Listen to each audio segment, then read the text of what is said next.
suratul Fatihah. Semoga segala urusan kita dipermudahkan, majlis berjalan lancar dan mendapat keberkatan daripada Allah Subhanahu wa taala. Wa ala hadhihi niyyah wa niyyatis salihah bisirril Fatihah. A'udzu billahi minasy syaithanir rajim. Bismillahirrahmanirrahim. Alhamdulillahi rabbil alamin. Arrahmanir rahim. Maliki yaumiddin. Iyyaka na'budu wa iyyaka nasta'in.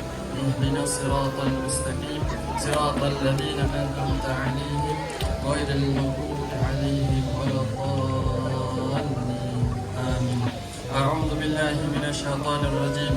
وقال ربكم ادعوني أستجب لكم. دعوناك يا الله فاستجب اللهم دعاءنا يا سميع الدعاء. الحمد لله رب العالمين والصلاة والسلام على أشرف الأنبياء والمرسلين وعلى آله وصحبه أجمعين.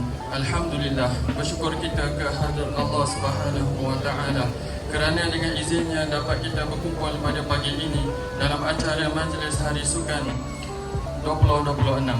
Ya Allah, kami mohon Engkau berkatilah majlis kami pada hari ini. Kurniakanlah kesihatan, kekuatan dan semangat kepada anak-anak yang menyertai acara sukan.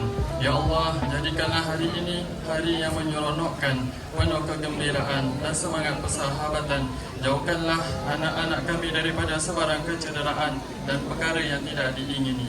Ya Allah, tanamkan dalam diri anak-anak kami sikap disiplin, kerjasama dan semangat kesukanan yang baik. Semoga segala usaha kami pada hari ini mendapat keberkatan daripada-Mu.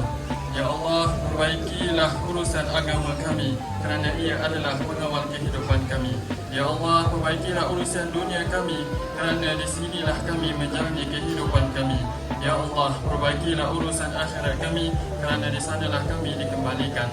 Rabbana atina fid dunya hasanah wa fil akhirati hasanah wa qina adzabannar.